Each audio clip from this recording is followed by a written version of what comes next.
Vamos a dar inicio a esta charla. Yo lo que les voy a pedir es que inhabiliten el micrófono por el momento y después si lo habilitamos por si tienen algunas dudas, preguntas o algún planteo para hacer respecto de lo que vamos a ver hoy, que es eh, el manejo de la vía aérea fuera del quirófano. Y lo definimos fuera del quirófano porque el quirófano es un ambiente controlado en donde todo está más o menos ordenado, planificado, con toda la preparación que tiene ese sector de los hospitales, con el equipamiento y demás. Las salas de emergencia tienen un entorno diferente y es donde trabajamos nosotros. Así que esa es un poco la idea de ponerle el título a esta charla.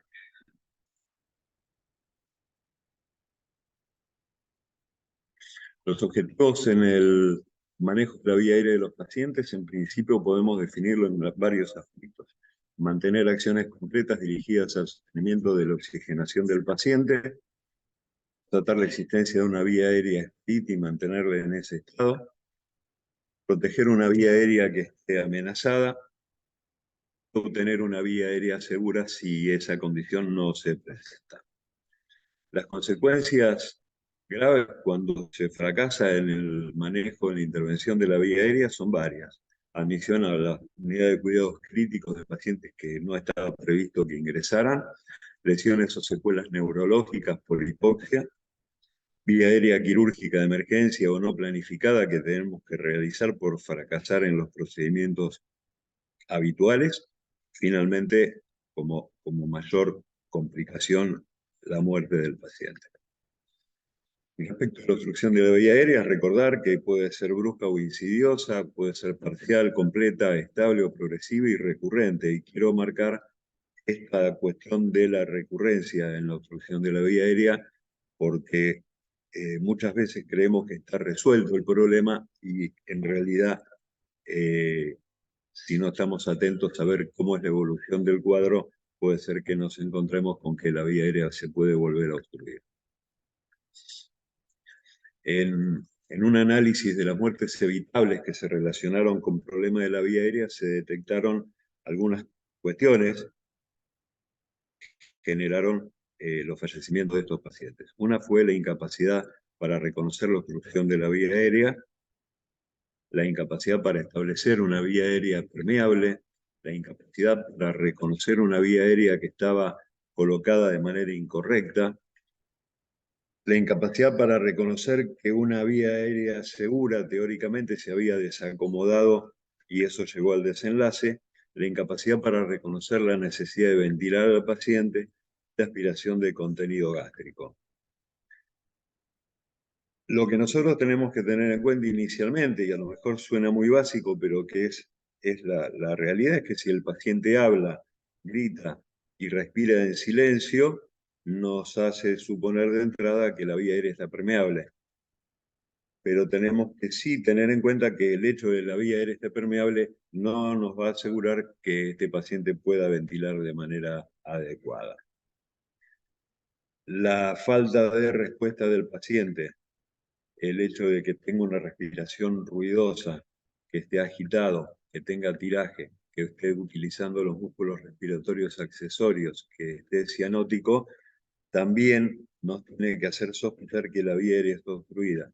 Y marco en este último punto la posibilidad de que el paciente esté agresivo o combativo, que es una de las causas de error cuando uno asume que el paciente esté intoxicado por fármacos, por las drogas, y que no tenemos en cuenta que a lo mejor ese cuadro de agresividad o que el paciente esté combativo se debe a un cuadro de hipoxia.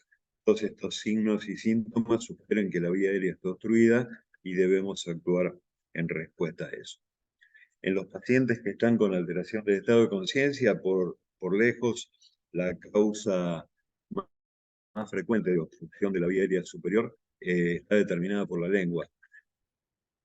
Hay algunas otras situaciones como sangre, vómito, presencia de dientes fracturados o desprendidos de los alvéolos, prótesis dentaria, resto de comida o edema de tejidos blandos también son causas de obstrucción de la vía aérea en diferentes escenarios, obviamente.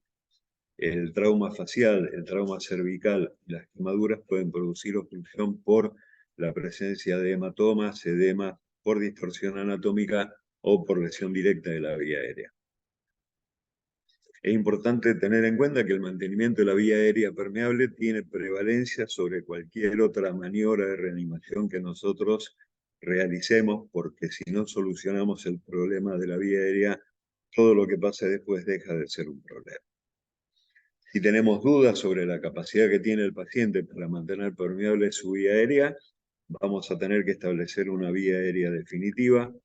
Siempre tenemos que anticipar la posibilidad de que nos encontremos en una situación de vía aérea difícil que la vamos a definir un poco más adelante.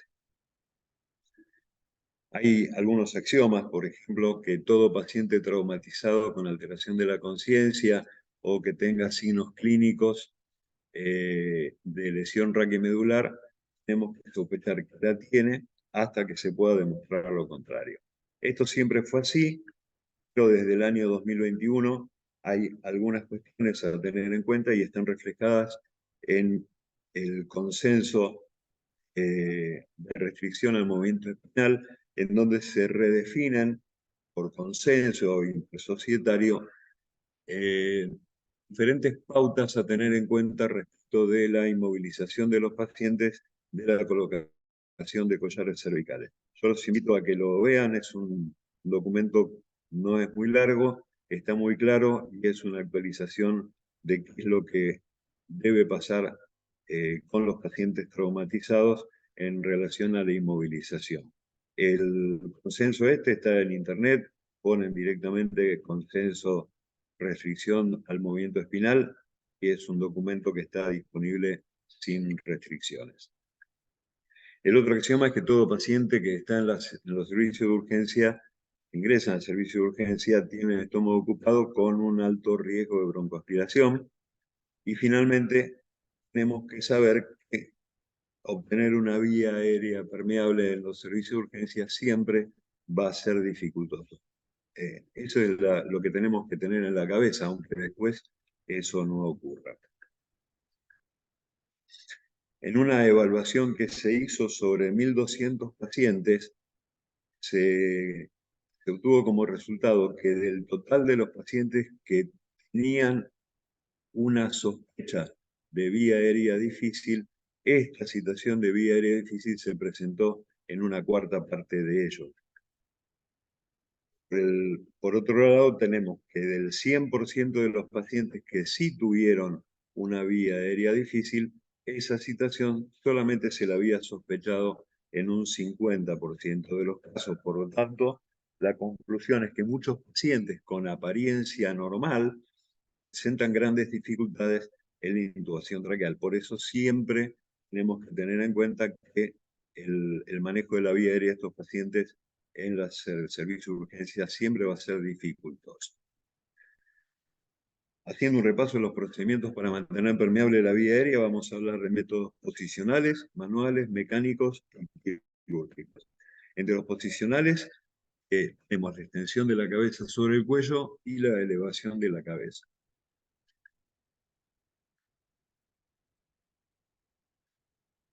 La extensión de la cabeza sobre el cuello significa extender la cabeza sobre la primera vértebra cervical, no sobre la columna cervical completa. Esta maniobra es una maniobra muy sencilla de hacer, la están viendo aquí en la imagen. Hay que colocar el dedo pulgar sobre la frente y los dedos abiertos sobre la región occipital y hacer un movimiento de báscula hacia nuestro lado, y de esa manera se consigue extender la cabeza sobre la primera vértebra cervical. Al mismo tiempo tenemos la ventaja adicional de que pasivamente se va a abrir la boca.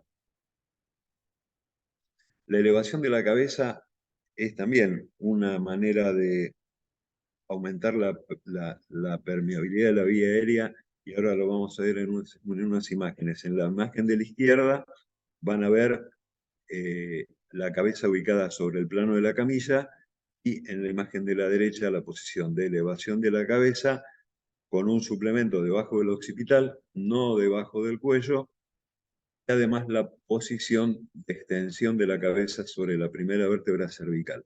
En esta posición, está ahí marcada en la línea de puntos amarilla, hay una coincidencia, que es la que deberíamos buscar, entre el conducto auditivo externo y la horquilla external. En esta imagen es un esquema donde ustedes ven la cabeza apoyada sobre el plano del piso, el plano de la camilla, en donde vamos a ver tres ejes. El primero es un... Ah, perfecto. Les pido, interrumpo un segundo. Escriban en el chat su nombre para poder asignarles el presente a esta reunión. Gracias. Retomamos. En esta imagen tenemos la posición de la cabeza sobre el plano de la camilla, en donde vamos a ver un eje oral vertical, vamos a ver un eje faríngeo que está marcado en color azul, que es oblicuo hacia abajo, y un eje laríngeo, que es este en rojo, que está inclinado hacia arriba. En esta imagen vamos a ver la cabeza elevada pero en posición neutra, en donde este eje oral prácticamente no se modifica, pero el eje faríngeo y el eje laríngeo se van a alinear hacia un plano más horizontal. Y finalmente, con la cabeza elevada y extendiendo el cuello, vamos a tener una mejor alineación del eje faríngeo y el eje laríngeo, que se va a modificar también el eje oral, prácticamente llevando una posición alineada de los tres ejes. En esta imagen de resonancia, ustedes van a ver en posición neutra el espacio retrolingual y con la cabeza elevada y la extensión de la cabeza sobre el cuello, cómo aumenta el espacio retrolingual. Entre los métodos manuales, citamos la extracción de cuerpos extraños, la maniobra de elevación del mentón. Marco esta elevación del mentón, que la verdad que estaría indicada prácticamente de manera exclusiva en los casos donde hay fracturas de la parte medial del cuerpo del maxilar inferior, porque este fragmento óseo queda libre y por el efecto de la musculatura del diafragma muscular del piso de la boca va a llevar la lengua hacia atrás y va a obstruir la región de la vía aérea superior. Fíjense en estas imágenes, en la imagen de la izquierda van a ver la previa de la elevación del mentón. Fíjense el plano de la cara, que está igual en las dos imágenes. La flecha roja les está marcando la posición del mentón antes de la maniobra y después de la maniobra, con lo cual estamos llevando la lengua hacia adelante, desobstruyendo el espacio retrolingual. La maniobra de subluxación del maxilar inferior, conocida por todos, pero marcar solamente esto. Siempre tengan en cuenta que los pulgares hacen contrarresistencia apoyados sobre planos óseos mientras se eleva la mandíbula. Entre los métodos mecánicos citamos las cánulas nasofaringia y orofaringia, dispositivos supraglóticos y la intubación traqueal. Hay otros dispositivos que no los vamos a mencionar porque no se comercializan en nuestro medio, así que vamos a dejarlos para otras situaciones. Respecto de las cánulas, quiero marcar esto. Hay diferentes modelos de cánula y diferentes tamaños de cánula. Lo que es importante es que la cánula siempre debería medirse, porque no todos los fabricantes utilizan los mismos colores en los cuerpos de estos dispositivos para la identificación, de manera que podemos tener, de acuerdo al fabricante, 2 o 3 cánulas de distinto tamaño con el reborde amarillo, por ejemplo. Entonces hay que medirlo. La medida es la que más se aproxime a la distancia entre el lóbulo de la oreja y la comisura bucal. Esa es la que tenemos que utilizar y no otra. Y la colocación, bueno, la técnica prácticamente la conocen todos. Se coloca con la curvatura apuntando al paladar duro, se inserta dentro de la cavidad bucal, se gira al llegar al paladar blando 180 grados hasta que queda colocado. Respecto al tamaño, les marcaba la cánula de tamaño adecuado, tiene que quedar colocada en el espacio retrolingual para permitir el pasaje de aire. Una cánula de tamaño más corto que el adecuado para el paciente puede producir obstrucción de la cánula por compresión de la lengua o empujar la lengua hacia atrás, aumentando el grado de obstrucción. Por ese motivo, no se deben usar cánulas cortas. Y las cánulas de tamaño mayor, si bien van a permitir el pasaje de aire, se corre el riesgo de estimular por contacto directo la epiglotis. Esto nos va a llevar a que en una situación de colocar una cánula de orofaringia larga que contacte con la epiglotis, podemos obtener este resultado. Lo que significa que un paciente que tenía una obstrucción de la vía aérea superior por reducción del espacio lingual, ahora puede agregar un elemento obstructivo a nivel de la glotis. Por supuesto, la cánula orofaringia no se tiene que utilizar para pasar por el medio de una sonda nasogástrica, cosa que es habitual. Tampoco tiene sentido colocarla como un mordillo por si el paciente muerde el tubo, porque obviamente el paciente no debería tener posibilidad de morder el tubo en esta situación. Estas cánulas están contraindicadas si el paciente tiene reflejo de glutorio. Y respecto de las cánulas nasofaringias, aunque no las tenemos en nuestro medio, se colocan fácilmente, el tamaño va de la punta de la nariz al lóbulo de la oreja, y se colocan por una de las fosas nasales hasta que queda el pabellón contactando con las narinas. Estas cánulas no se pueden colocar en pacientes que tienen fractura de macizo facial, sobre todo las fracturas mediofaciales. Poco si se sospecha fractura del piso anterior del cráneo y no es recomendable, aunque no es una contraindicación absoluta, en los pacientes que están anticoagulados porque es frecuente que tengan epistaxis estas colocaciones. También hay que tener en cuenta que la colocación de estas cánulas no garantizan que la vía aérea esté permeable porque todo esto estamos trabajando en el espacio supraglótico. Entre los dispositivos supraglóticos vamos a hacer mención a las máscaras laringeas, de las cuales hay diferentes modelos y diferentes tamaños. Hoy acá en Rosario se están utilizando en algunos servicios estas máscaras que son construidas con material termomoldeable y que no tienen reborde inflable como tienen estas máscaras que están en la gráfica de arriba. Así que las mencionamos por eso. Son dispositivos que no garantizan la permeabilidad porque van a quedar alojados en el espacio supraglótico, pero permiten una ventilación del paciente mucho más cómoda para el operador porque libera una mano, porque se puede ventilar con presión positiva. Respecto a la ventilación con dispositivos bolsa, válvula, máscara, vamos a hacer mención de dos o tres cosas. Una, el tamaño de la máscara facial. Tiene que adaptarse bien al puente de la nariz, a los surcos nasogenianos y al reborde inferior del labio inferior para poder tener un buen sello de la máscara. Respecto de las bolsas, bueno, las conocen ambos modelos, las bolsas autoinflables y las bolsas de anestesia, y el tema de las bolsas de autoinflables con reservorio que se utilizan para aumentar el aporte de oxígeno. En estas bolsas autoinflables, si se ventila con aire ambiente, la fricción inspirada va a ser de 21%. Si se utiliza oxígeno pero sin reservorio, vamos a llegar más o menos a un 60% en la FiO2, y si utilizamos reservorio, vamos a lograr más del 85%. Y esto también depende del flujo que tengamos que le estamos entregando al paciente. Las técnicas para mantener la máscara sobre la cara con un solo operador o con dos operadores. Esta es la disposición de los dedos alrededor del adaptador de la máscara o a ambos lados del adaptador en el caso de utilizar a los dos operadores.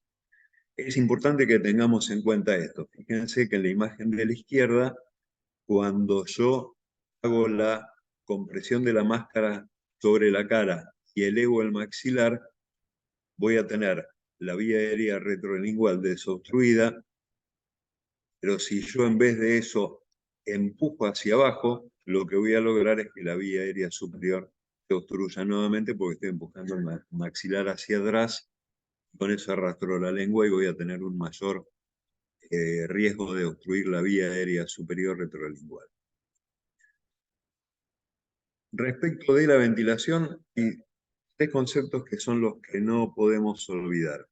Uno es cuál es el volumen de aire que vamos a entregar en cada ventilación y que tiene que ser el suficiente para que el tórax del paciente se eleve a la posición normal de inspiración no forzada.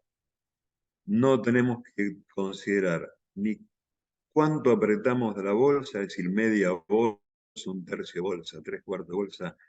No es la manera correcta. La manera correcta es que el volumen que yo entrego al paciente cada vez que aprieto la bolsa tiene que finalizar cuando el tórax llegó a la posición de inspiración no forzada.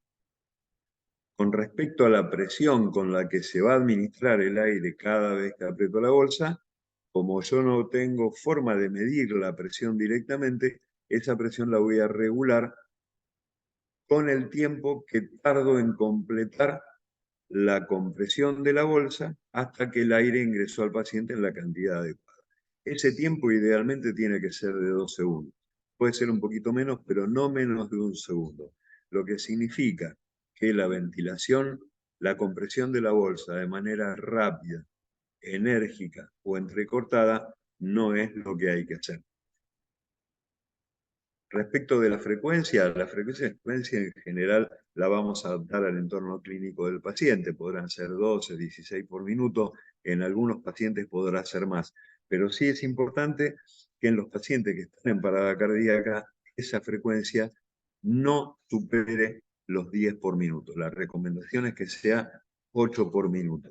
Y esta diferencia tiene que ver con una hemodinamia disminuida en los pacientes que están en parada cardíaca y que se relaciona en este caso con una ventilación, con una baja frecuencia, lo que va a permitir una relación ventilación-perfusión lo más próxima a 1 posible, y eso es lo que beneficia a estos pacientes porque está demostrado que cuando esa relación ventilación-perfusión se altera por aumento en la ventilación, el retorno a la circulación espontánea de estos pacientes es menos probable.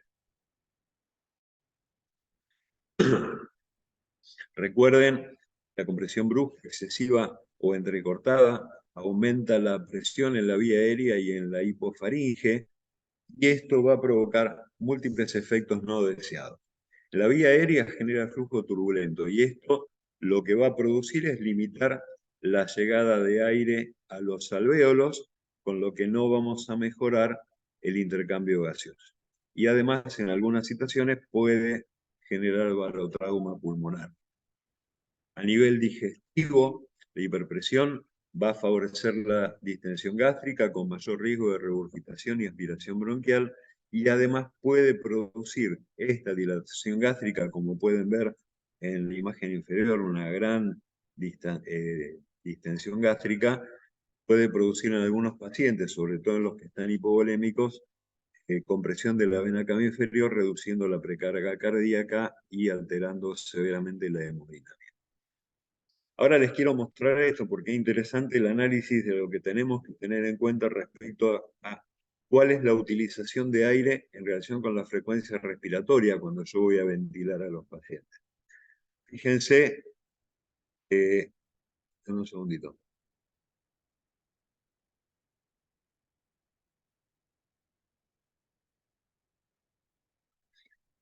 Vamos a tomar un paciente 1 que está respirando 10 veces por minuto, que cada volumen respiratorio es de 500 mililitros. Esto significa que va a tener un volumen minuto respiratorio de 5.000 mililitros. Paciente 2, en vez de 10 respiraciones por minuto, tiene 25. El volumen de cada inspiración es menor porque está aumentada la frecuencia y el volumen minuto va a seguir siendo el mismo. Este paciente 1, el espacio muerto aéreo es de 150 centímetros cúbicos, es el volumen normal del espacio muerto aéreo anatómico. 10 respiraciones por minuto significa que hay un volumen de 1,5 litros de aire que no se utiliza porque está en el espacio muerto, no se utiliza para el intercambio gaseoso.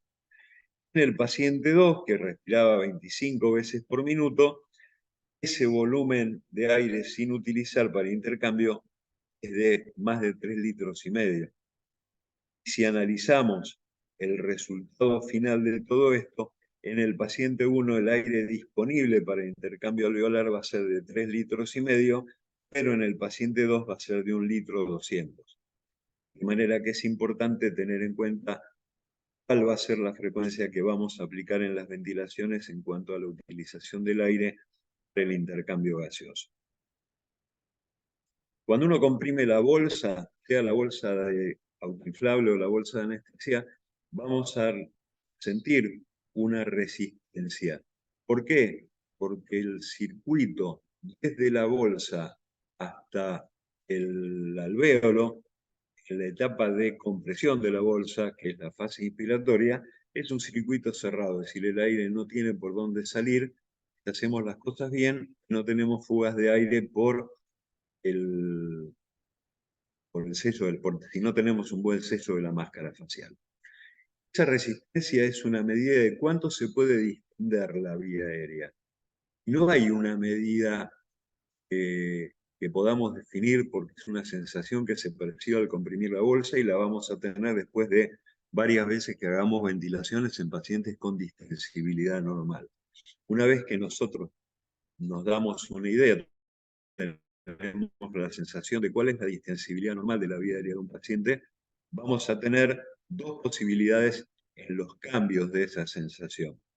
Una es la que se denomina bolsa blanda, que es que cuando yo comprimo la bolsa tengo menos resistencia a la entrada de aire, y eso puede deberse a que haya fugas de aire por pérdida del sello de la máscara facial o porque haya un problema en la válvula reguladora de flujo de la bolsa, especialmente las bolsas de anestesia. Por el contrario, los cambios en donde yo siento un aumento de la resistencia para la compresión de la bolsa es lo que se denomina bolsa dura. Puede deberse a una obstrucción en la vía aérea, un problema torácico que interfiera con la ventilación o algún defecto en el ajuste de la válvula reguladora de flujo o algún defecto de la estructura de la válvula reguladora. En este punto quiero mostrar que el tema del manejo de la vía aérea en estos pacientes no es solamente la cuestión técnica, sino que hay una serie de competencias no técnicas que se llaman también habilidades blandas que hay que tener en cuenta porque son importantes para la práctica de la atención de estos pacientes.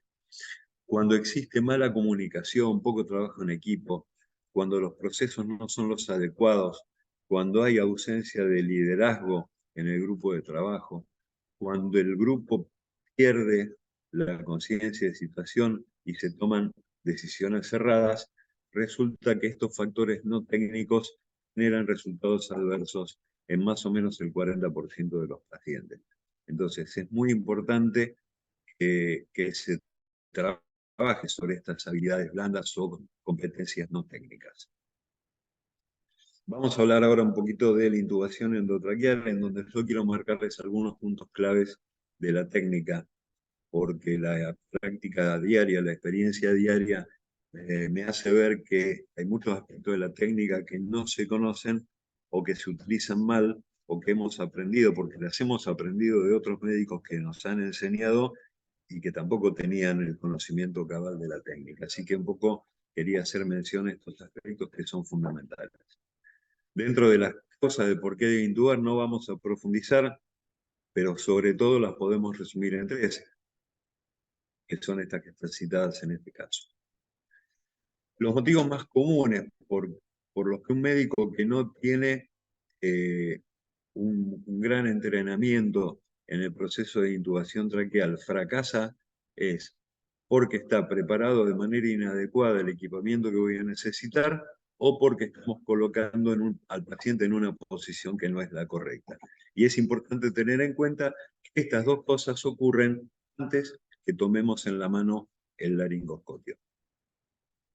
Hay una línea de tiempo para el proceso de intubación, desde la inducción, desde la preparación del paciente a la inducción en secuencia rápida, el posicionamiento, la realización de la laringoscopía, la colocación del tubo, la comprobación de posición y la fijación del tubo endotraqueal. Esta línea de tiempo debe respetarse, por más que tengamos situaciones de extrema urgencia. Tenemos que respetarla. Lo que se van a modificar a lo mejor son algunos de los tiempos. Respecto de esta línea de tiempo, hablamos de la desnitrogenación, que es lo que muchos llaman, y con un término inadecuado, que es la preoxigenación. La desnitrogenación lo que hace es desplazar al nitrógeno alveolar y lo sustituye por oxígeno. Esto aumenta la reserva intrapulmonar de oxígeno y permite un mayor tiempo de apnea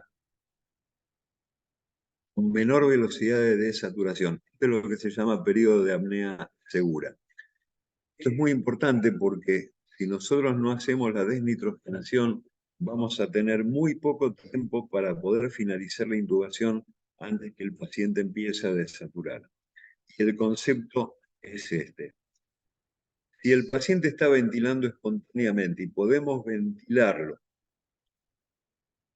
podemos darle oxígeno durante 3 minutos con una FiO2 cercana a 1, con un flujo mayor de 10 litros por minuto, con eso podemos lograr en la mayoría de los pacientes una desnitrogenación adecuada. Esto significa que en pacientes sanos tenemos entre 7 y 8 minutos de apnea segura. Si nosotros, por las razones del paciente, por la situación clínica, no podemos utilizar este tiempo de 3 minutos para hacer la desnitrogenación, podemos utilizar 8 ventilaciones con presión positiva, siempre utilizando el volumen corriente, es decir, el suficiente para elevar el tórax a la posición de inspiración no forzada, utilizando oxígeno con una fracción inspirada cercana a 1 y un flujo mayor de 10 litros por minuto. Pero en este caso, el tiempo de apnea segura se va a reducir más o menos a 3 o 4 minutos. Esto significa que si yo logro una desnitrogenación adecuada, durante el periodo de parálisis no debería ventilar al paciente porque ya tengo una adecuada saturación y tengo una reserva de oxígeno intrapulmonar importante que me va a permitir todo el procedimiento de intubación, entonces no necesito ventilar al paciente.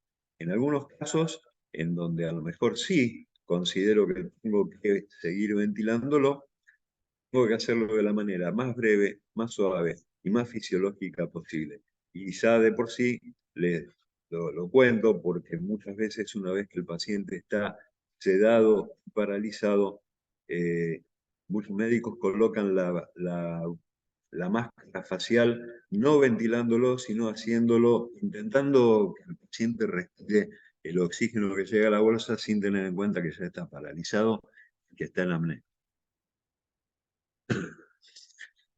Inducción en secuencia rápida la vamos a utilizar en pacientes que no se encuentran en paro cardiorrespiratorio y el objetivo es alcanzar de manera muy rápida las condiciones ideales para la realización de la intubación orotraqueal.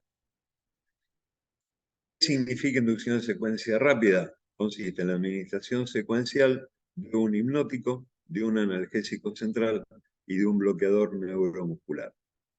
¿Por qué decimos que el paciente en paro cardíaco no requiere de esto? Porque está en las mejores condiciones para la intubación.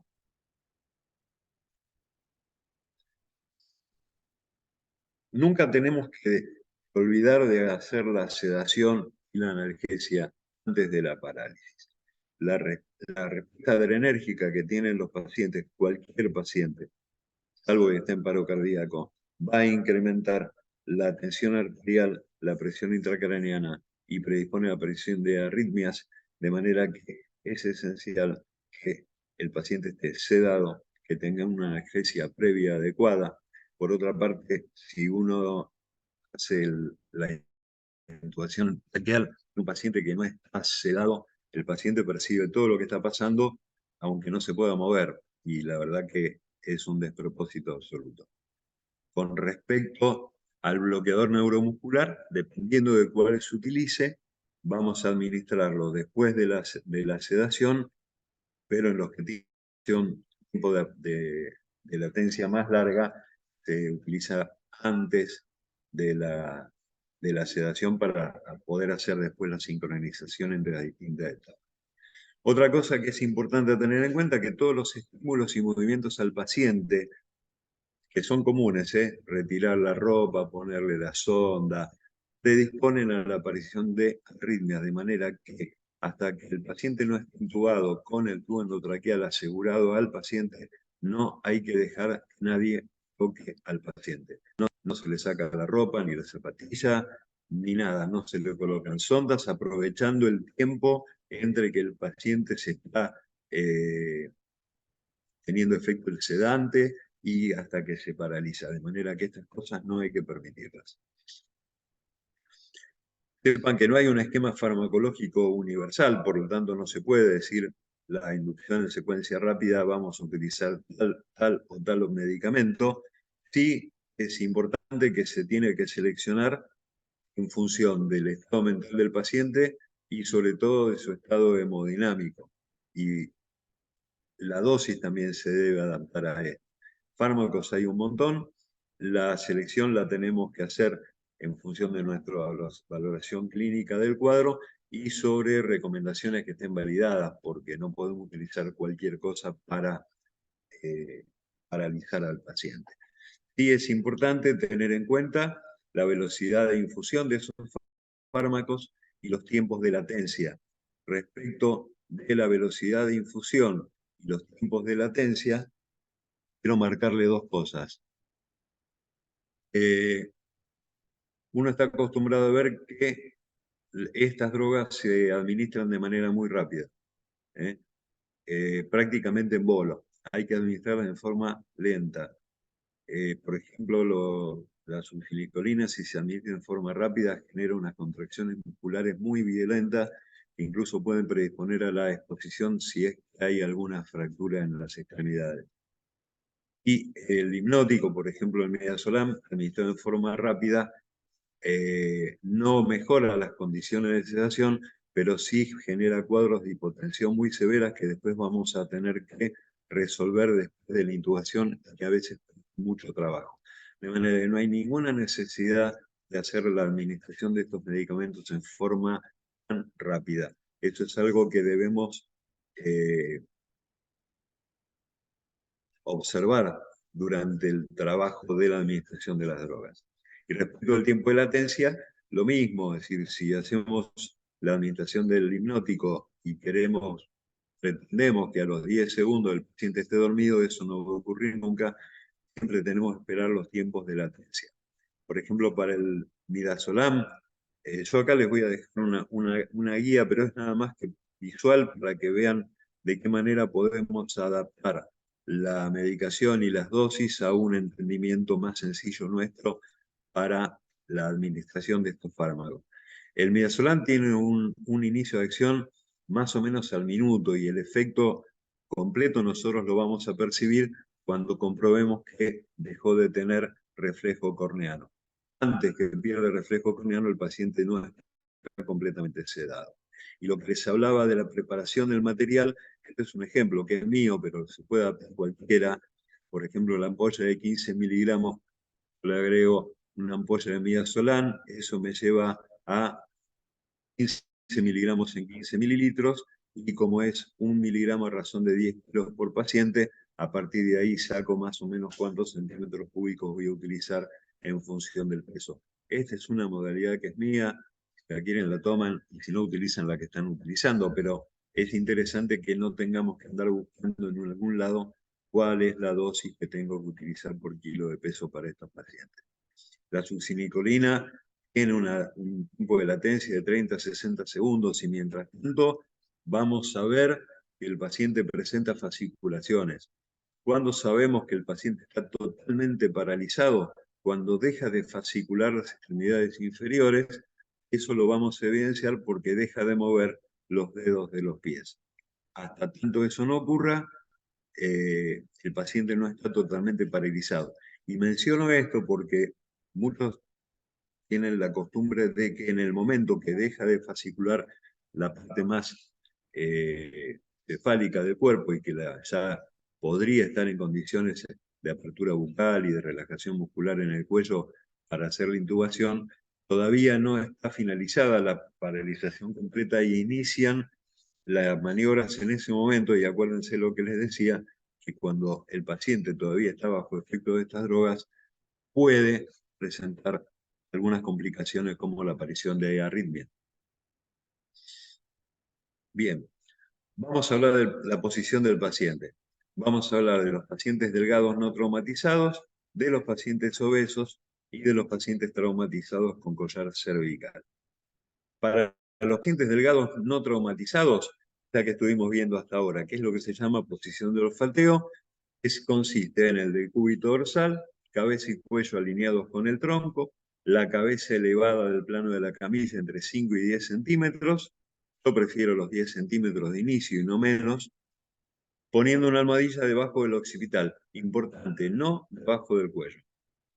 Y una vez que tengo la cabeza en esa posición, extender la cabeza sobre la primera vértebra cervical con las maniobras que yo les comentaba, haciendo una báscula entre el pulgar y los dedos de la mano, extendiendo la cabeza y no extendiendo el cuello.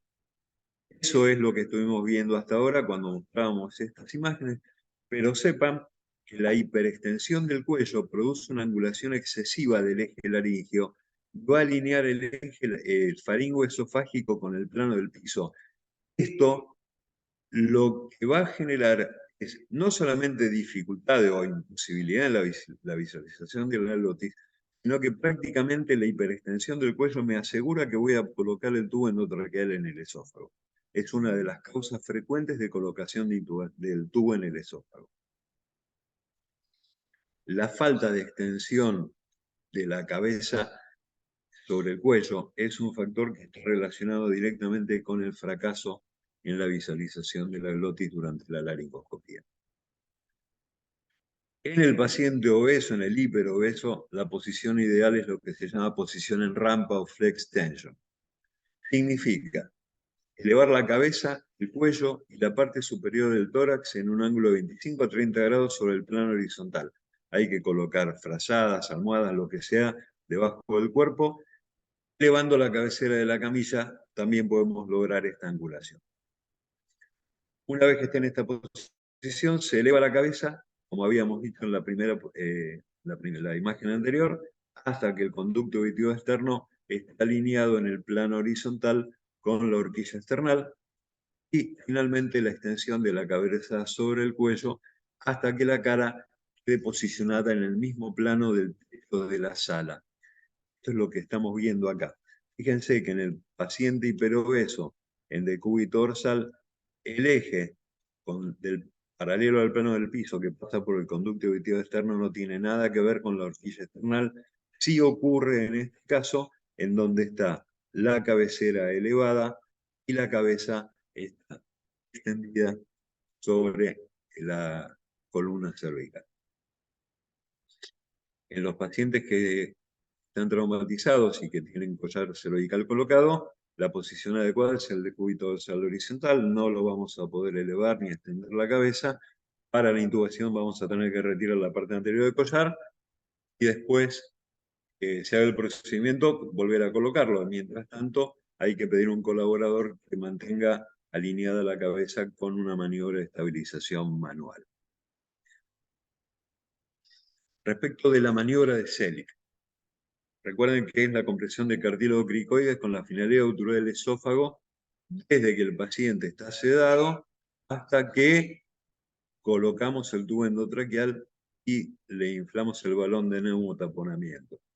Recuerden también las contraindicaciones que son del paciente despierto, si hay sospecha de lesión de la vía aérea, si está vomitando, si hay presencia de un cuerpo extraño a nivel cricoideo o a nivel esofágico sobre ese mismo nivel. Esta es una maniobra que siempre fue promovida como como una intervención importante y prácticamente indispensable, pero que actualmente no está apoyada por la evidencia. Acá tienen unas imágenes en donde se ve, en la imagen de la izquierda, la posición. Todo esto es con realizando la maniobra de Selig. La posición del esófago detrás de la tráquea queda completamente ocluido solamente en un 4% de pacientes. La oclusión incompleta ocurre en el 46% y en la mitad de los pacientes el esófago no se ocluye, sino que se desplaza a la izquierda de la tráquea. De manera que en la mitad de los pacientes hay estudios que dicen que no tiene ninguna utilidad la maniobra de Selig.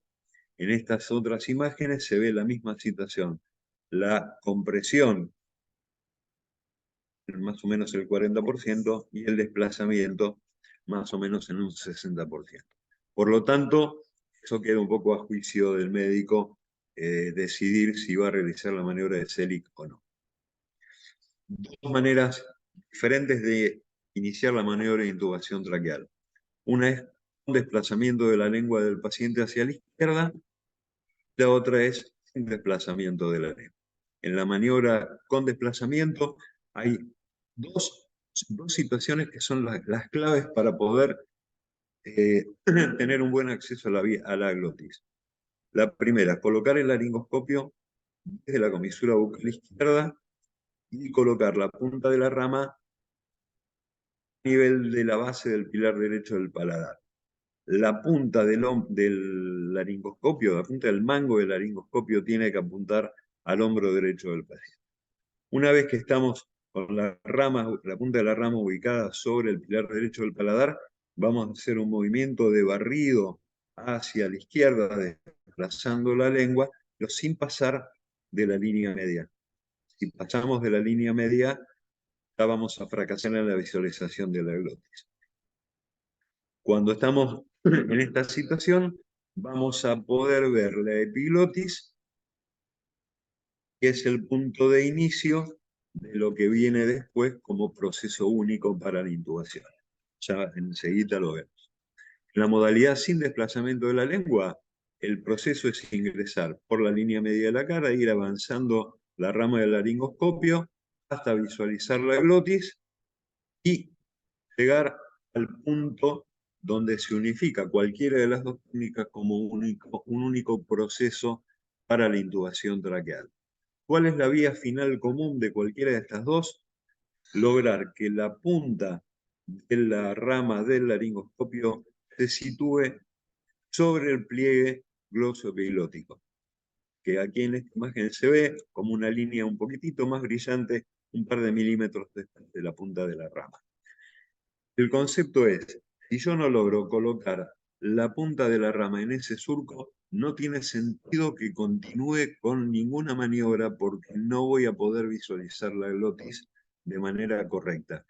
Por lo pronto, si en la primera parte del proceso de intubación no llegan a esta posición, la recomendación es retiren el laringoscopio, fíjense si está bien colocada la cabeza del paciente, si estamos haciendo las cosas como corresponden, y después vuelvo a intentar. A lo mejor no llego al surco porque la rama del laringoscopio es corta, aunque esté haciendo todas las otras cosas bien. Son las cosas que tenemos que ver.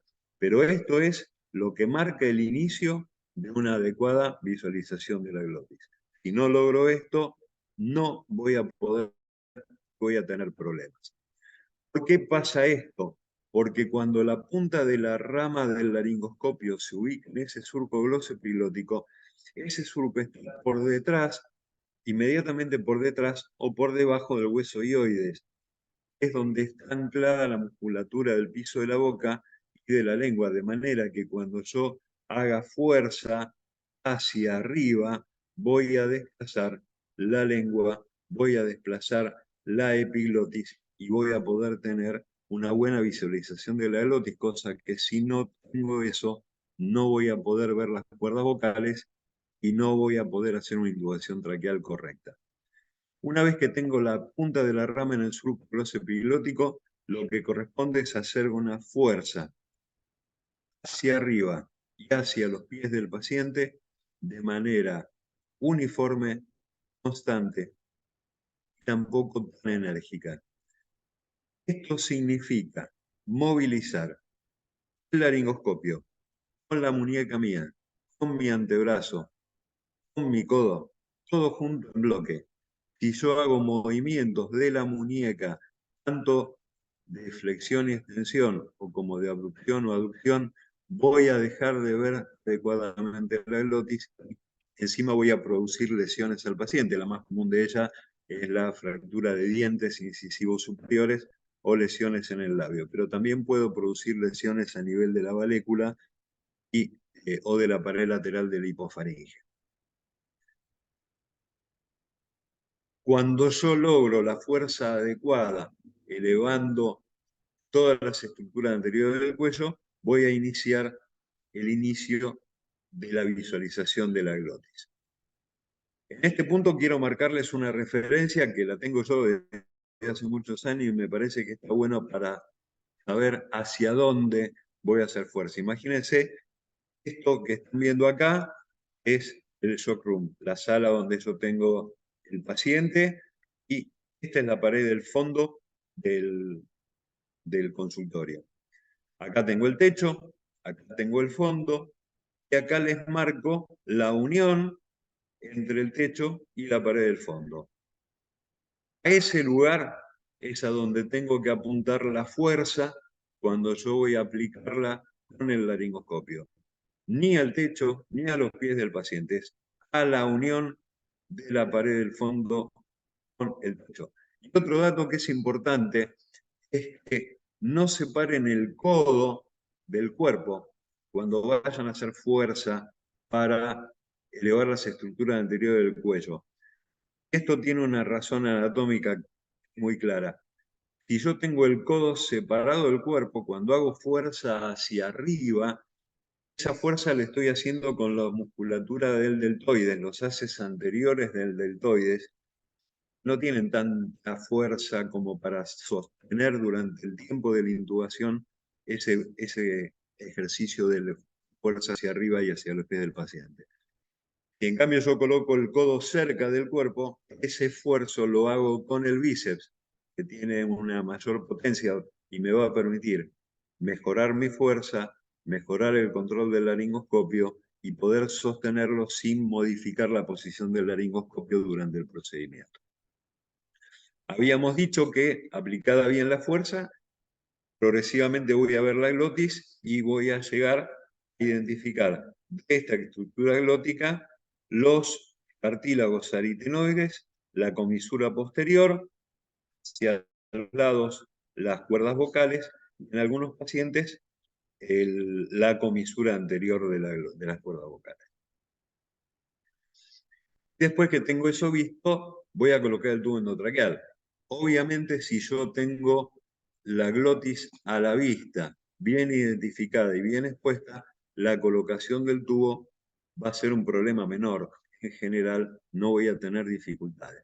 Lo importante es que hay dos acciones que frecuentemente realizan los operadores no entrenados que hacen que esta técnica se complejice mucho.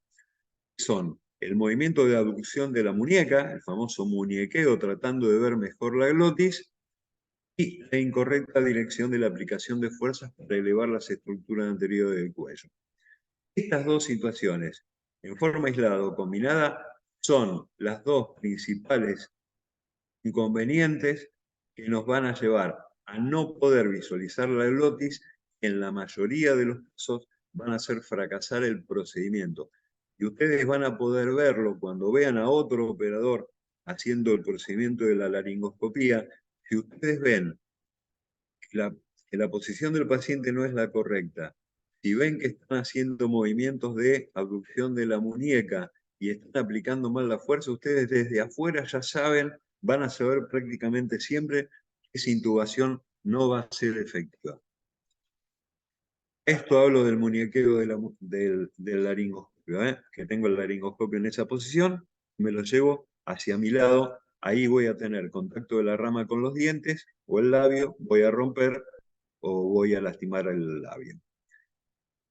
¿Cómo hago yo cuando estoy haciendo esto y puse al paciente en mala posición y no llego a ver? Lo normal que ocurre es que me tengo que agachar, tengo que acercarme a la boca del enfermo, porque acuérdense de lo que hablábamos de la alineación de los ejes, el eje del esófago queda paralelo al plano del piso y el eje laringio me va a quedar muy desubicado. Entonces yo la forma que tengo de corregir ese problema es agachándome, metiéndome prácticamente adentro de la boca del enfermo.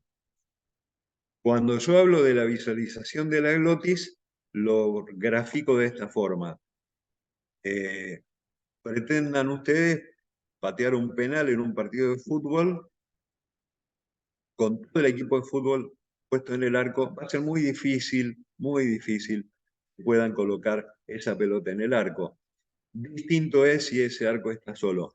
En esta imagen lo que estoy graficándole es que si tienen una buena visualización de la glotis, van a colocar el tubo sin prácticamente dificultades.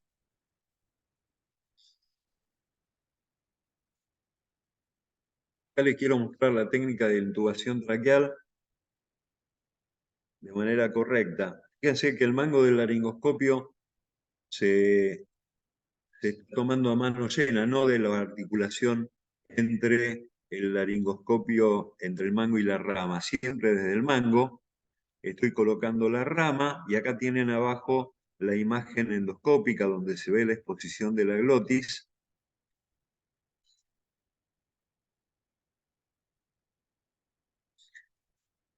Esto es lo que ocurre en general en la mayoría de los pacientes. Una buena fuerza y una buena colocación del paciente hace que yo pueda ver la glotis fácilmente.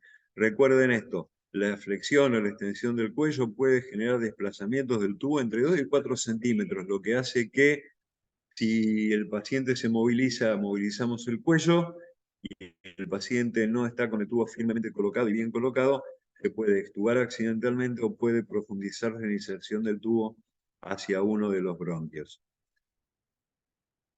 Una vez que tengo el tubo insertado en la vía aérea, tengo que inflar el balón. Acá vamos a hacer algunas consideraciones. Normalmente dice más o menos inflarlo 10 centímetros. En realidad, lo que hay que tener en cuenta es la relación que hay entre el tamaño del tubo endotraqueal, entre el diámetro del tubo, el calibre, la tráquea, el espacio glótico tenemos que evaluar.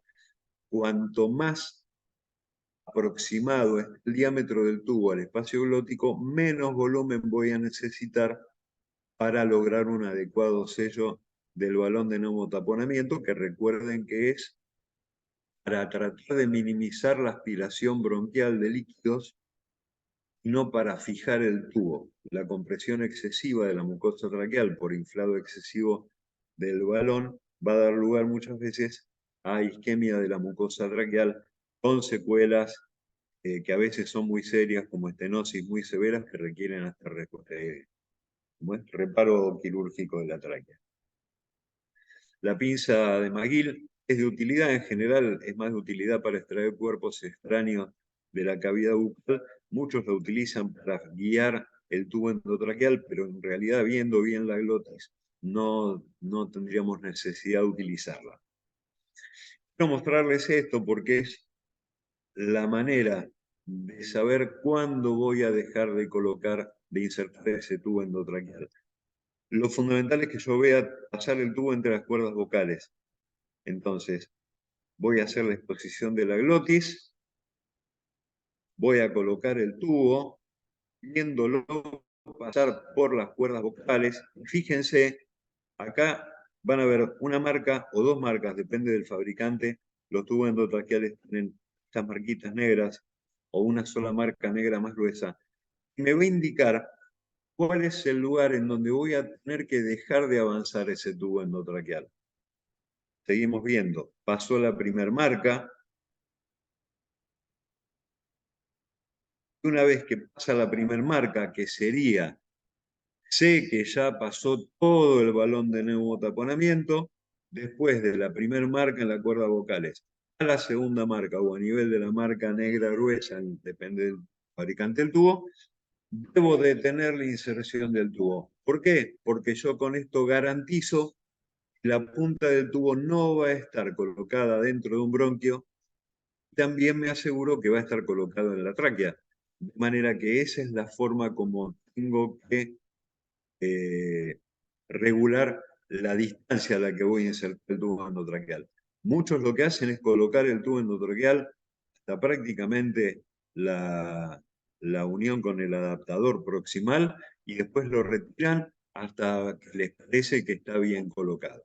Eso no es correcto. Una vez que yo paso el balón de nuevo taponamiento, 2 o 3 centímetros, ahí yo detengo la inserción del tubo. Y la manera correcta para certificar que el tubo esté ubicado dentro de la vía aérea es verlo pasar al tubo entre las cuerdas vocales. Claramente, si yo no lo veo pasar, nunca voy a poder decir que el tubo está en la vía aérea. Por lo tanto, como segundo concepto, el primero era, si no veo el surco, si no puedo colocar la rama en el surco epiglotis, no sigo. El segundo, si yo no veo las cuerdas vocales, no pongo el tubo. Y si no puedo verlo pasar entre las cuerdas vocales, retiro todo y empiezo de vuelta. Si es necesario, ventilo de vuelta al enfermo. Y si no, no, pero no insisto si yo no logro ver las cuerdas vocales. Hay varios indicadores que se han propuesto para certificar que el tubo está bien colocado en la vía aérea. Una es la marca de 21 a 23 centímetros, dependiendo de hombres o mujeres, a nivel de la arcada superior cuando tengo el tubo colocado. El otro es que el tubo de insuflación del manguito neumático, cuando se incorpora al cuerpo del tubo endotraqueal, queda a nivel de la comisura bucal.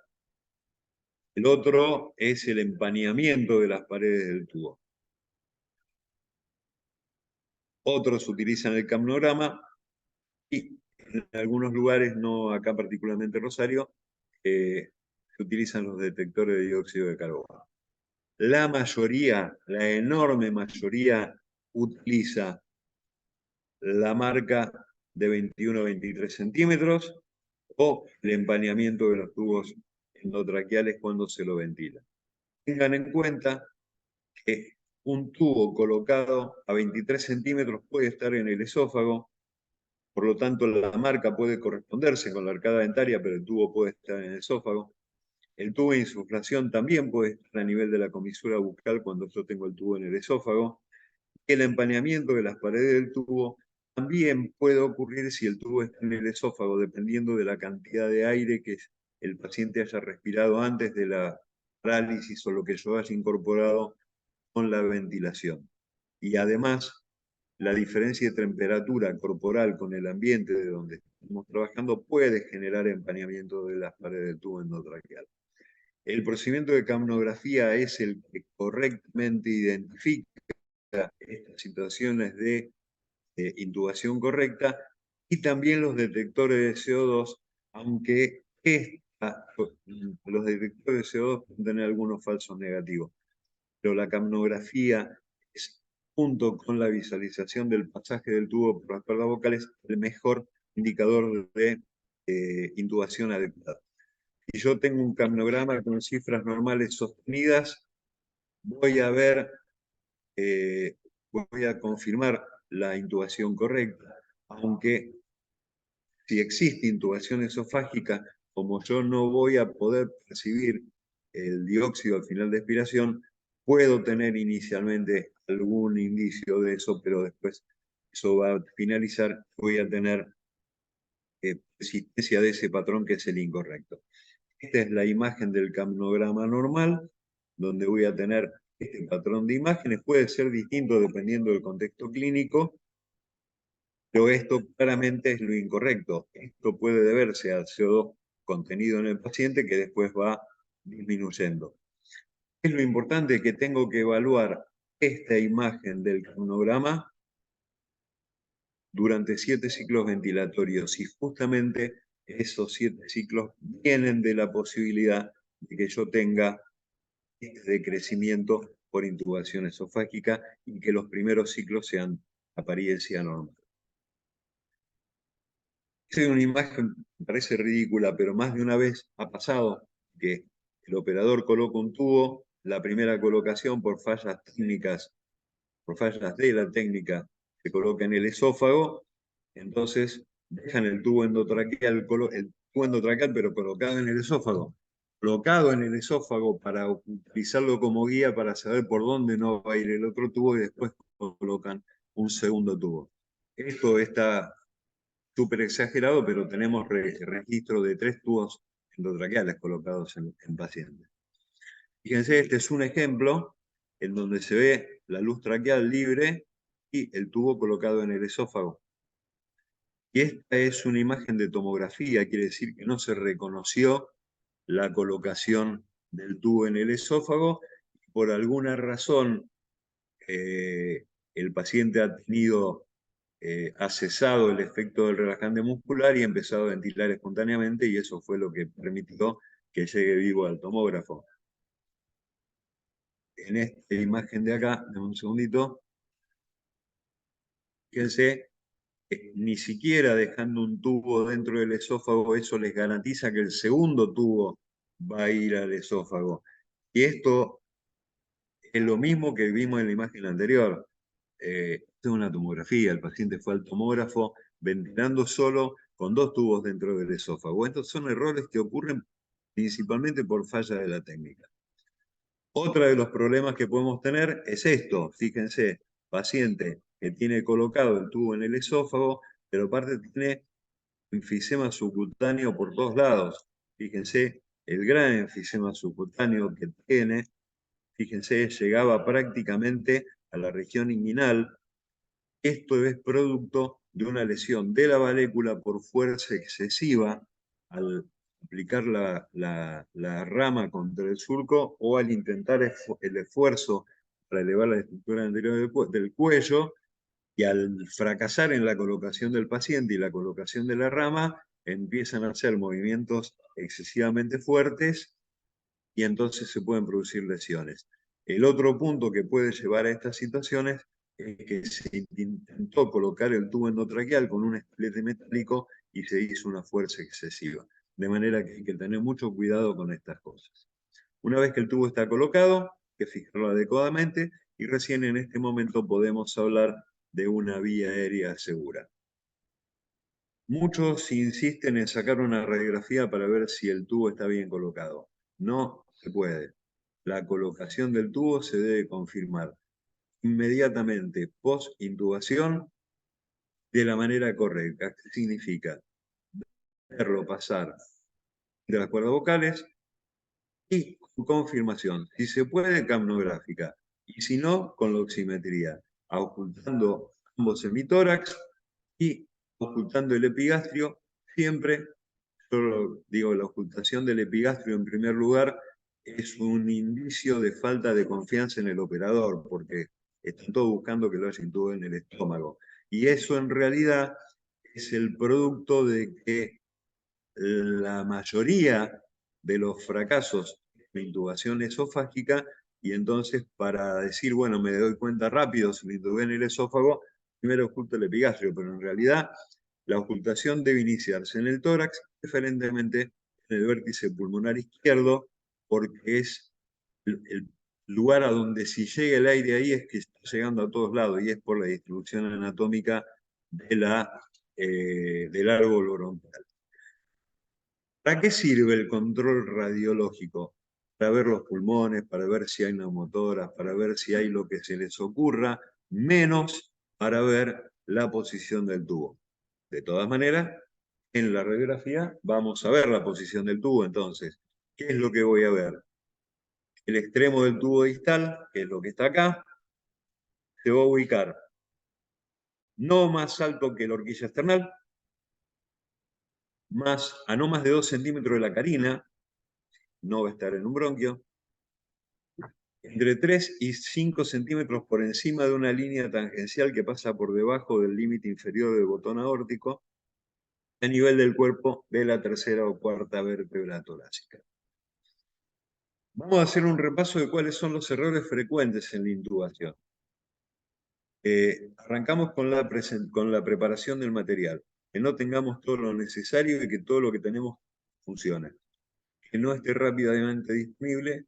Y el otro elemento que yo lo marco como una cuestión mía, ¿no? es el inflado de prueba del balón, que lo único que hace es hacernos perder tiempo. Los balones de insuflación traqueal normalmente no vienen fallados de fábrica. Cuando están pinchados o rotos es porque lo hicimos contactar con los dientes en mal estado del paciente durante la inserción del tubo.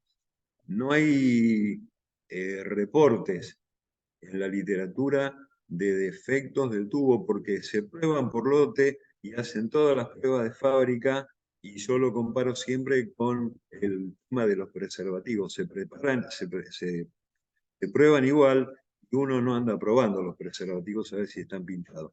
Esto lo que hace es ocupar tiempo. En realidad, cuando lo prueban, tampoco lo prueban porque lo que hacen es inflarlo, y en el momento que vieron que se infló, lo desinflan. Entonces tampoco sirve para comprobar si está pintado o no. En el posicionamiento del paciente, bueno, recalcamos la posición inadecuada de la cabeza y la inadecuada alineación con el cuerpo. La inducción en secuencia rápida, lo que estuvimos comentando, no desnitrogenar al paciente, utilizar una dosis excesiva de medicamentos, no dar tiempo a la acción de los fármacos y administrarlo de manera rápida. Durante la laringoscopía, no tomar el laringoscopio por el mango, no colocar la punta de la rama en el surco glóseo epiglótico, bascular el laringoscopio, lo que yo les hablaba del muñequeo,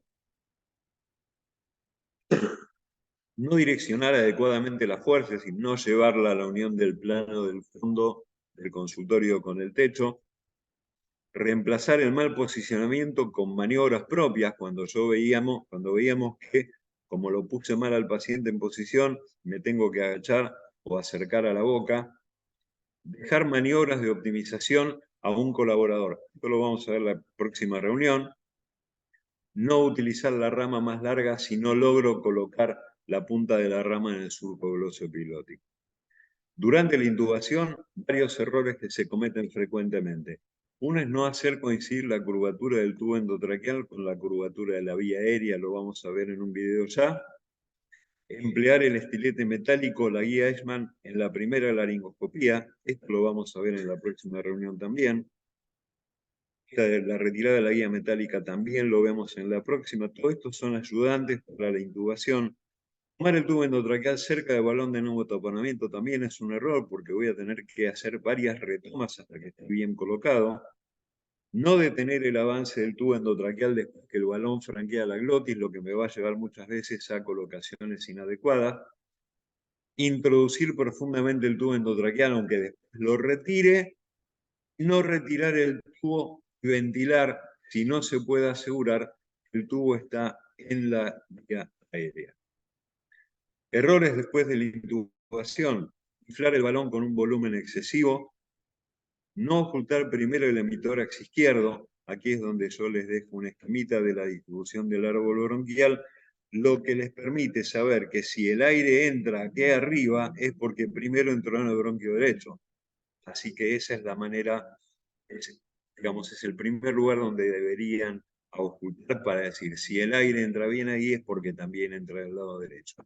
También se puede utilizar la ecografía si la tienen disponible, porque se ve el deslizamiento pulmonar, más allá de que también se puede ver el pasaje del tubo endotraqueal por la tráquea. No asegurar correctamente el tubo endotraqueal al paciente también es un error frecuente. Ventilar con volumen, presión o frecuencia excesiva es otro de los errores muy comunes. Le hablaba del control ecográfico. Acá les voy a mostrar en un video una recopilación de errores que sirven para mostrar que realmente se cometen y que son frecuentes. Y todas estas cuestiones que venimos hablando van a estar reflejadas en este video. Con esto vamos a finalizar la charla. Yo la voy a ir deteniendo porque les voy a ir mostrando, al mismo tiempo van a aparecer algunas marcas en el video. Acá yo les estoy marcando algunas cosas, ¿no? La posición, cómo está agarrando la laringoscopio en la unión entre el mango y la rama. La flechita amarilla aquí me está mostrando se colocó una sábana enrollada, se colocó debajo del cuello, no debajo del occipital. Fíjense, con la mano derecha está haciendo tracción del cuello hacia adelante para facilitar la extensión del cuello. Se tiene que agachar, acercar la cara al paciente porque no está viendo. Cuando coloca el laringoscopio, fíjense que está haciendo un montón de esfuerzos, moviliza la muñeca. Fíjense que se toma el tubo cerca del balón del neumotaponamiento. Habría que tomarlo un poquito más de atrás. La colocación, fíjense que el eje, la curvatura que tiene el tubo no sigue la curvatura de la vía aérea. Por lo tanto, como de esa forma el tubo va a ser muy difícil que entre, lo va a tener que rotar. Lo que significa soltar el tubo, rotarlo, es perder tiempo, perder posicionamiento y mientras tanto tiene que estar haciendo fuerza. Fíjense, con el codo separado del cuerpo. Vean cómo va entrando el tubo en una mala posición. Fíjense la cantidad de intentos por pasar el tubo. Alguien que le está comprimiendo una parte del cuello.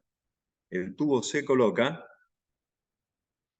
Fíjense, no miró hasta dónde entró, porque ya cuando una vez que pasó la punta del tubo, dejó de mirar y pasó el tubo de manera excesiva. Ahora vean esto, se coloca la bolsa para ventilación.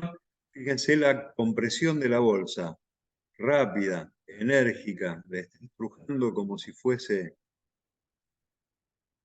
ropa mojada. La auscultación empieza en el epigastrio, sigue en el tórax, cuando debería iniciarse. Y lo que se comprobó en ese caso, el que el tubo estaba colocado en el esófago, lo que era previsible por lo que estábamos viendo, cambia el operador que no modifica el rodillo detrás del cuello, alguien le empuja la laringe, se sigue ventilando con mucha presión, con mucha frecuencia, y ahora viene el procedimiento de intubación. Se abre la boca, laringoscopio en la unión del mango con la rama, se coloca el laringoscopio, no veo nada porque está el paciente mal ubicado, me tengo que arrodillar en el piso para ver y acercar la cara al paciente. Empiezo a movilizar la laringe, a ver si va mejor, extiendo más el cuello, ahí ya rompí dientes. Y una vez que tengo todo listo, vamos a poner el tubo endotraqueal. Vean las retomas del tubo, el esfuerzo para colocarlo, los intentos para colocarlo.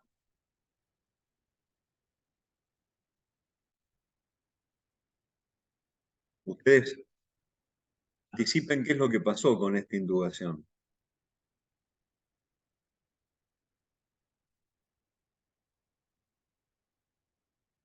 Poca confianza en el operador, así que oculto primero el epigastrio, después oculto el lado derecho, después el lado izquierdo. Sigo apretando la bolsa fuerte, rápido, con extremadamente alto volumen. Ese paciente también tuvo una intubación esofágica y demás. Acá tenemos otro paciente más. Fíjense, esta es la maniobra de compresión de la máscara con dos operadores. Vean la posición del paciente alineado en el plano de la camilla.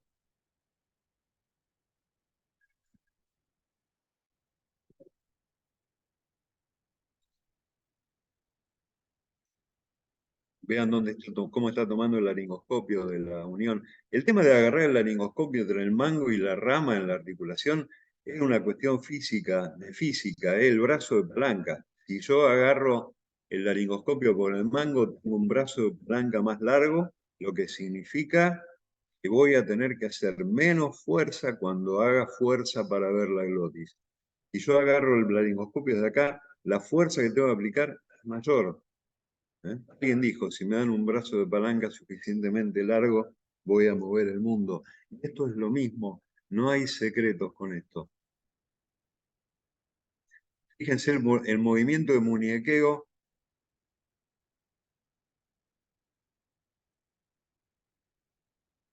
Ahí está, otro de muñequeo. Empezamos a acomodar cosas porque no veo. Se coloca el tubo, vean de dónde lo tiene tomado. Son varias retomas con esfuerzo.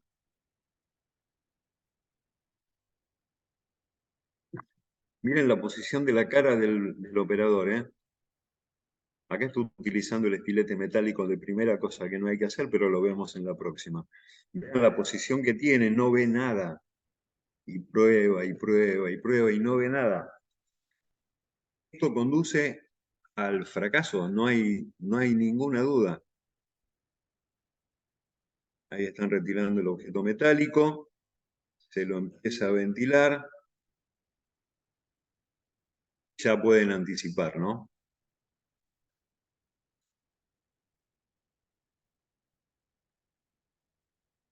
Vean la compresión de la bolsa, ¿eh? Le están metiendo casi 2,5 litros, 3 litros de aire en cada compresión.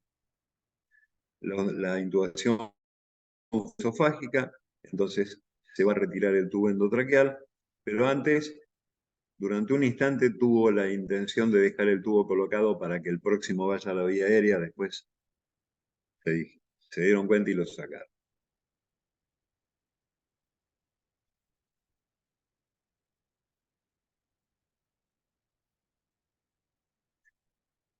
Quiero que presten atención, este es el nuevo intento de intubación. Quiero que comparen lo que está pasando ahora con lo que hizo antes, y van a ver que es lo mismo.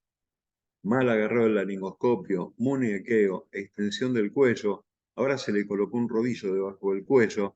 Fíjense que el paciente está despierto. El operador ni está ni entrado que el paciente está despierto. Mientras le están pasando los fármacos, le dan el tubo endotraqueal de vuelta con el mandril metálico. Está haciendo exactamente lo mismo que hizo antes, en la misma posición, porque no ve absolutamente nada. Nuevamente los intentos por colocar ese tubo son infructuosos. Ya pueden anticipar lo que pasó, claramente. Esto expone al paciente a lesiones, pero además de exponer al paciente a lesiones, incluso pueden hacer que se muera. El estrés que tiene el operador haciendo esto hace que cada vez falle más. Y esto que les voy a mostrar ahora es el mismo paciente, con la técnica correcta, para que vean qué diferencias hay cuando se respeta la técnica. Esto es un poco el mensaje que yo les quiero dejar hoy.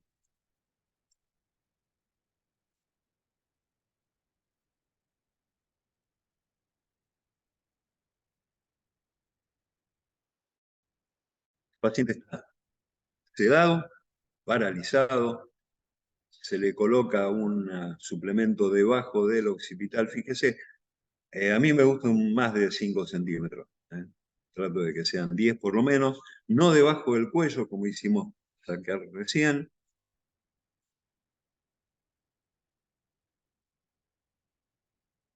Vean la posición de la cabeza.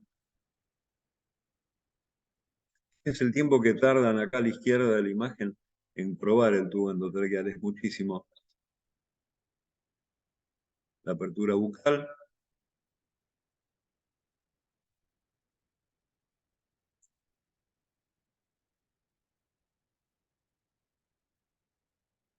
Y se está haciendo la tracción. Fíjense que ahora el operador que antes había fallado en ver, ahí yo le estoy mostrando, se acerca para ver desde una posición mucho más alta.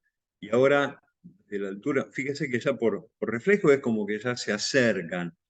Y la idea cuál es, mírenlo desde la posición 1,80 m. Desde ahí se puede ver sin necesidad de agacharse y meterse dentro de la boca del enfermo. Eso es un poco lo que yo quiero que les quede, que respetando los pasos de la técnica como deben hacerse, y ahora una vez que está ahí, la colocación del tubo, del que antes no podía colocarlo, fíjense, que se facilitó de una manera completa. Bien, eso es un poco el mensaje que yo les quiero dejar hoy. Tratar de darles algunos consejos, algunos tips para mejorar la performance, las técnicas que ustedes ya conocen, pero que por algunas razones se van dejando de lado algunas cuestiones, que respeten los de la técnica, porque el hecho de querer hacer, vienen las tortas que vienen envasadas, que dice cómo se tiene que hacer, y yo la hago mal y la hago 70 veces haciendo como yo quiero las cosas, me va a salir mal. Entonces, esa es la manera correcta de trabajar. La próxima reunión va a estar referida al manejo de la vía aérea fuera de quirófano, pero para ver cómo se corrigen los problemas que yo tengo haciendo todas las cosas que hicimos hasta ahora de la manera correcta. Es decir, si haciendo todo bien yo tengo tal dificultad, ¿cómo la corrijo? Así que bueno, la convocatoria es para 3 semanas más adelante. Yo les voy a hacer llegar el link para que lo vean. Y si me dan 2 minutos más, les pido un segundo para mostrarles.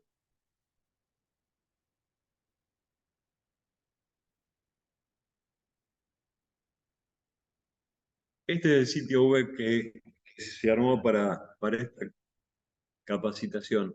Al sitio web, con la dirección que yo les mandé por mail, se ingresa colocando el nombre de usuario y el password, que es el mismo. Usuario,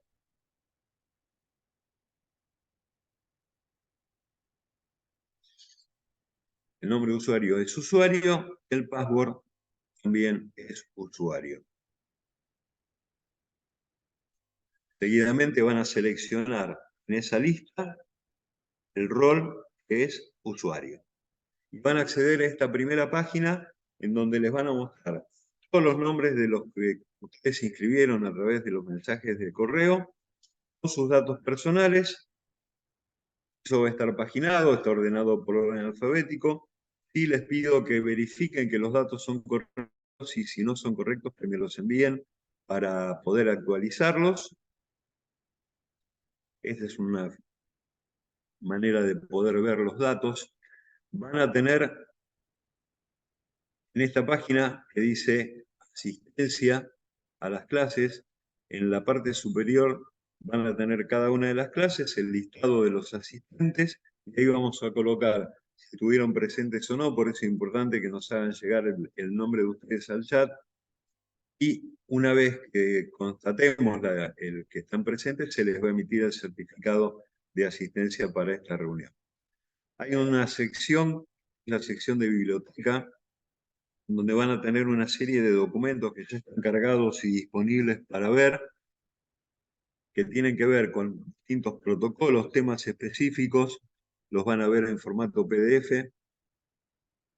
Esos documentos los pueden descargar, los pueden imprimir.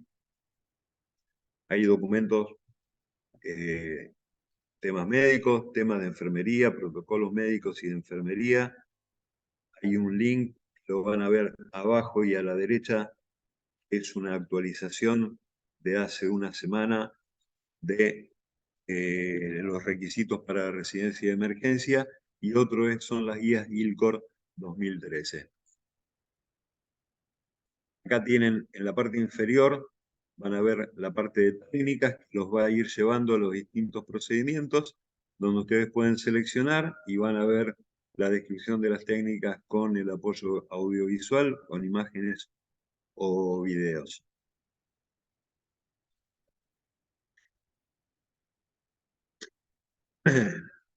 Finalmente van a ver lo que les pedimos que... Bueno, tiene una sección de comentarios. Pueden dejar el comentario que quieran. Es muy sencillo, nombre, correo, mensaje y lo envían. Eso ustedes también van a poder visualizar todos los mensajes que van llegando, apretando el botón azul que se ve.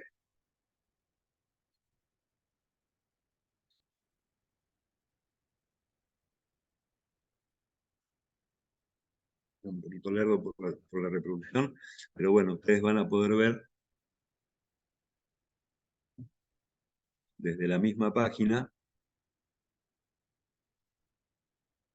haciendo el clic donde dice ver los mensajes, van a aparecer los mensajes que se enviaron y nosotros vamos a ir respondiéndolos a medida que van apareciendo. Finalmente lo que les quiero comentar es la sección de autoevaluación de competencias, que es un formulario. Cuando ingresan tienen una página de instrucciones con definiciones para poder completarlo de manera correcta. Y una vez que ustedes acceden, apretando el botón continuar, se le van a desplegar una página de inicio donde están sus datos personales y después diferentes áreas, la parte de trauma, cardiovascular, neurológico y así. Van a tener una selección por diferentes prácticas en donde ustedes deberían contestar si conocen o no conocen la técnica, si la presenciaron o no, si están en condiciones de realizarlo solos o lo pueden realizar con ayuda, siempre tomando como guía estas definiciones que les van a aparecer en todas esas páginas. La penúltima pestaña es de competencias no técnicas, que tiene que ver con esto de las actitudes con respecto al trabajo, al grupo de trabajo, a la familia, al paciente. Y ahí van a completar los datos como corresponden. Y después finalmente la pestaña enviar, cuando tengan todos los campos completos, porque si no están todos completos no lo va a enviar, va a quedar registrado y a partir de ahí nosotros tenemos un montón de información disponible para poder planificar las diferentes actividades. Lo que sí se les pide, obviamente, es la mayor precisión en la valoración de sus autoevaluaciones. ¿eh? Acá la idea no es que todos pongan que son competentes en todo y que no marquen si en alguna instancia se consideran que les faltaría tener más herramientas para ser competentes, porque es la única forma en que vamos a poder llegar a ese tipo de resultados, que es el resultado que queremos. Así que bueno, eso es lo que quería mostrarles ahora. Les agradezco y si hay preguntas, con todo gusto vamos a intentar responderlas. ¿Sí?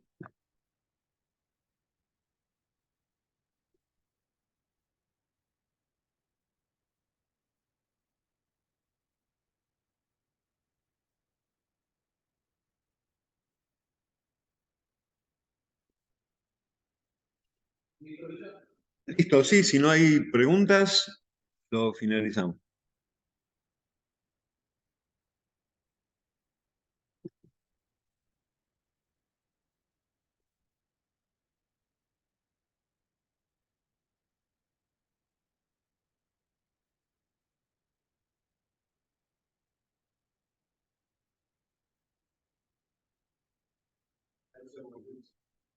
¿No? Bueno, listo. ¿Esto ya está desconectado o lo cierro de acá? No, lo desconecto.